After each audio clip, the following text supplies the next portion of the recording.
കുഞ്ഞുങ്ങളുടെയും മുതിർന്നവരുടെയും വായിൽ വെളുത്ത പാട പോലെയുള്ള ഒരു ആവരണമുണ്ടാകുന്നതായി നിങ്ങൾ പലപ്പോഴും കാണുകയോ കേൾക്കുകയോ ചെയ്തിട്ടുണ്ടാകും. നാവിലും മോണയിലും കവിളിന്റെ ഉൾഭാഗത്തും ചിലപ്പോൾ നാവിന്റെ പിൻഭാഗം മുഴുവനായും വളരെ കട്ടിയുള്ള വിധത്തിലാകും നിങ്ങൾ കണ്ടിട്ടുള്ളത്. ഇവയെ ഓറൽ കാൻഡിഡിയാസിസ്, ഓറൽ ത്രഷ് എന്നെല്ലാം വിളിക്കാറുണ്ട്.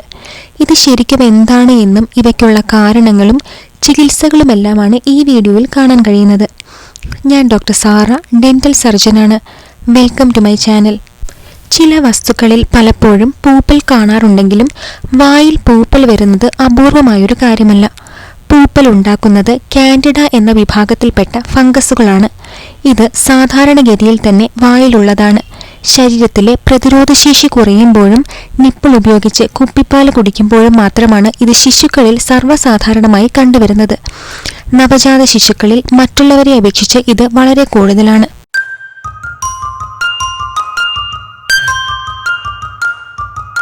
വായിലെ പൂപ്പലിന് നിരവധി കാരണങ്ങളാണ് ഉള്ളത്. നേരത്തെ പറഞ്ഞതുപോലെ നിരന്തരം കുപ്പിപ്പാൽ കുടിക്കുന്നതിലൂടെ രോഗപ്രതിരോധത്തിലുണ്ടാകുന്ന കുറവാണ് ഇതിന് കാരണം. മുലപ്പാലിലൂടെ ലഭിക്കുന്ന രോഗപ്രതിരോധത്തിനുള്ള ആന്റിബോഡികളും രോഗപ്രതിരോധ ശക്തിയുള്ള കോശങ്ങളും കിട്ടാത്തതിനാലാണ് എളുപ്പത്തിൽ ഈ ത്രഷ് ഉണ്ടാകുന്നത്. കുപ്പിയുടെയും നിപ്പിളിന്റെയും ശുചിത്വക്കുറവും നിരന്തരം നിപ്പിൾ ഉപയോഗിക്കുമ്പോൾ വായിലെ കോശങ്ങൾക്കുണ്ടാകുന്ന മാറ്റങ്ങളും പ്രധാനമാണ്. നവജാത ശിശുക്കളെ പരിപാലിക്കുന്ന ചില നഴ്സറികളിൽ കുപ്പിപ്പാൽ കുടിക്കുന്ന കുട്ടികൾക്ക് എല്ലാവർക്കും തന്നെ ത്രഷ് വരുന്നതായി കണ്ടുവരാറുണ്ട്. കൂടാതെ ആന്റിബയോട്ടിക്കുകളുടെ ഉപയോഗം മൂലം ശരീരത്തിൽ സാധാരണ കാണുന്ന രോഗപ്രതിരോധത്തിനുള്ള അണുക്കൾ കുറഞ്ഞു വരികയും ത്രഷ് ഉണ്ടാകുകയും കാൻഡിഡ ആൽബിക്കൻസ് എന്ന ഫംഗസ് അവയുടെ സ്ഥാനം ഏറ്റെടുക്കുകയും ചെയ്യുന്നുണ്ട്. നീണ്ടകാലത്തെ കോർട്ടിക്കോസ്റ്റീറോയിഡിന്റെ ഉപയോഗം ശരീരത്തിന്റെ പ്രതിരോധ സംവിധാനത്തിൽ കുറവ് വരുത്തും. അത് വളരെ വേഗം ത്രഷ് വരുന്നതിനും കാരണമാകുന്നുണ്ട്. അതോടൊപ്പം ഈ ഫംഗസിന്റെ അമിത വളർച്ചയ്ക്കും ശരീരത്തിലെ വിവിധ ഭാഗങ്ങളിലേക്ക് ഇവ വ്യാപിക്കുന്നതിനും കാരണമാകുന്നു. ജനിതക രോഗങ്ങളോടൊപ്പം സ്വതവേ രോഗപ്രതിരോധ ശക്തി നഷ്ടപ്പെട്ട കുഞ്ഞുങ്ങളെ തിരിച്ചറിയുന്നത് തന്നെ കൂടെ ത്രഷ് ഉണ്ടാകുമ്പോഴാണ്. അതോടൊപ്പം തന്നെ അവർക്ക് നിരന്തരമായി അണുബാധ വന്നുകൊണ്ടിരിക്കുകയും ചെയ്യും. വായിലുണ്ടാകുന്നത് പോലെ ഈ ത്രഷ് ശരീരത്തിൽ ഈർപ്പം കൂടുതലുള്ള ഭാഗങ്ങളിൽ എത്തിപ്പെടുകയും വളരെ വേഗം അവിടെ വളരുകയും ശക്തി പ്രാപിക്കുകയും ചെയ്യും. ഇനി എയ്ഡ്സ്, HIV രോഗികളിൽ കാണുന്ന പൂപ്പൽ ഈ രോഗത്തിന്റെ ഒരു സൂചനയാണ്.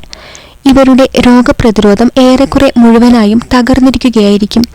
ഇവരിലും രോഗാണുക്കളായ കാൻഡിഡ അമിതമായി ശരീരം മുഴുവൻ വ്യാപിക്കുന്നു. മെനിഞ്ചൈറ്റിസ്, ന്യൂമോണിയ, സെപ്റ്റിസീമിയ എന്നീ മാരക രോഗങ്ങളും ഉണ്ടാക്കുന്നു. പ്രമേഹ രോഗികളിലും ക്ഷയരോഗികളിലും കാൻഡിഡ ഉണ്ടാക്കുന്ന രോഗലക്ഷണങ്ങൾ ചില സന്ദർഭങ്ങളിൽ വളരെ ഗുരുതരമാകാം. വൃക്ക രോഗങ്ങൾ ഉൾപ്പെടെ ശാരീരികമായി അവശതയുണ്ടാക്കുന്ന എല്ലാ ക്രോണിക് രോഗാവസ്ഥകളിലും ത്രഷ് വരാം. തുടക്കത്തിൽ വായിലെ പൂപ്പൽ ലക്ഷണങ്ങളൊന്നും തന്നെ കാണിക്കാറില്ലെങ്കിലും ഇൻഫെക്ഷൻ കൂടുമ്പോൾ പല ലക്ഷണങ്ങൾ കാണിക്കാറുണ്ട്. കവിളുകളുടെ വായിലെ ഉൾഭാഗം, നാവ്, ടോൺസിൽസ്, മോണ, ചുണ്ടുകൾ എന്നിവിടങ്ങളിൽ എവിടെയെങ്കിലും വെള്ള അല്ലെങ്കിൽ മഞ്ഞ നിറത്തിൽ സ്പോട്ടുകൾ കാണാൻ കഴിയും. ഈ സ്പോട്ടുകൾ ചുരണ്ടി നോക്കിയാൽ ചെറുതായി ബ്ലീഡിംഗ് ഉണ്ടാകാനിടയുണ്ട്. മറ്റൊന്ന്, വായിൽ കോട്ടൺ ഇരിക്കുന്നത് പോലെയുള്ള സെൻസേഷൻ അനുഭവപ്പെടാം. ചിലപ്പോൾ ബേണിംഗ് സെൻസേഷനും ഉണ്ടാകാറുണ്ട്. കൂടാതെ വായുടെ കോർണറിലൊക്കെ ഡ്രൈ ആയി ക്രാക്കായ സ്കിൻ, ഭക്ഷണം കഴിക്കാൻ ബുദ്ധിമുട്ട്, ഭക്ഷണം ഇറക്കാൻ ബുദ്ധിമുട്ട്, വായിൽ ബാഡ് ടേസ്റ്റ് ഉണ്ടാവുക തുടങ്ങിയവയെല്ലാം കണ്ടുവരാറുണ്ട്. ഇനി വെപ്പുപല്ലുകൾ ഉപയോഗിച്ചപ്പോൾ ഉണ്ടായ പൂപ്പലാണെങ്കിൽ ആ വെപ്പുപല്ലിന്റെ അടിയിൽ ചുവന്നിരിക്കുകയും ഇറിറ്റേഷനും വേദനയും ഉണ്ടാക്കുന്നതായി കാണാറുണ്ട്.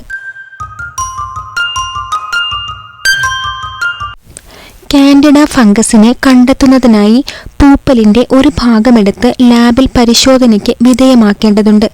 അതിൽ നിന്നാണ് ഏത് തരത്തിലുള്ള ഫംഗസ് ആണെന്ന് തിരിച്ചറിയുന്നത്. ശരീരം മുഴുവൻ ഫംഗസ് വ്യാപിച്ച അവസ്ഥയിൽ രക്തപരിശോധനയും സ്രവ പരിശോധനയും സെറിബ്രോസ്പൈനൽ ഫ്ലൂയിഡ് പരിശോധനയും അവയുടെ കൾച്ചറും ആവശ്യമായേക്കാം. ബാഹ്യമായി നോക്കുമ്പോൾ വളരെ ചെറിയ രോഗമായേ ഇത് മിക്കവരിലും ഉണ്ടാകുന്നുള്ളൂ. ചില ഓയിൻമെന്റ് മാത്രം തേച്ച് ഇത് സുഖപ്പെടുത്താൻ കഴിയുന്നതാണ്. എന്നാൽ നവജാത ശിശുക്കളിലും ചെറിയ കുഞ്ഞുങ്ങളിലും അവരുടെ പാല് കുടിക്കുന്നതിനെ തന്നെ ഇത് പ്രതികൂലമായി ബാധിക്കുന്നുണ്ട്. ഇത് ഒട്ടും പാൽ പാലിറക്കാൻ പോലും പറ്റാത്ത അവസ്ഥയിലെത്തിക്കുകയും കുഞ്ഞുങ്ങളിൽ ശക്തമായ വേദനയും ഉണ്ടാക്കും. ആധുനിക ചികിത്സാ രീതികളുടെ കടന്നുവരവ് വിദേശ രാജ്യങ്ങളിലെ പോലെ നമ്മുടെ രാജ്യത്തും ഫംഗസ് രോഗങ്ങളുടെ വർധനയ്ക്ക് ഒരു പരിധിവരെ കാരണമായിട്ടുണ്ട്. പ്രായമേറിയവരും ശിശുക്കളും നീണ്ട ചികിത്സ ചെയ്യുമ്പോൾ ഫംഗസ് അണുബാധ ഉണ്ടാവാതിരിക്കാനുള്ള മുൻകരുതലുകൾ നിർബന്ധമായും എടുക്കേണ്ടതുണ്ട്. ത്രഷ് മാത്രമുള്ളവരിൽ ക്ലോട്രിമെസോൾ പോലെയുള്ള ആന്റിഫംഗൽ ഓയിൻമെന്റ് ദിവസവും പലതവണ വായിൽ പുരട്ടാം. കുട്ടികൾക്കും ഇത് പുരട്ടാവുന്നതാണ്.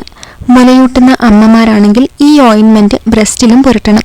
എങ്കിൽ മാത്രമാണ് ഇതിനെ പൂർണ്ണമായും മാറ്റിയെടുക്കാൻ കഴിയുകയുള്ളൂ. വളരെ ഗുരുതരമായ രോഗം ബാധിച്ചവരിൽ രോഗനിർണയത്തിന് ശേഷം ഫംഗസിനെതിരെ ഉപയോഗിക്കുന്ന ഫലപ്രദമായ മരുന്നുകൾ ഇന്ന് ലഭ്യമാണ്.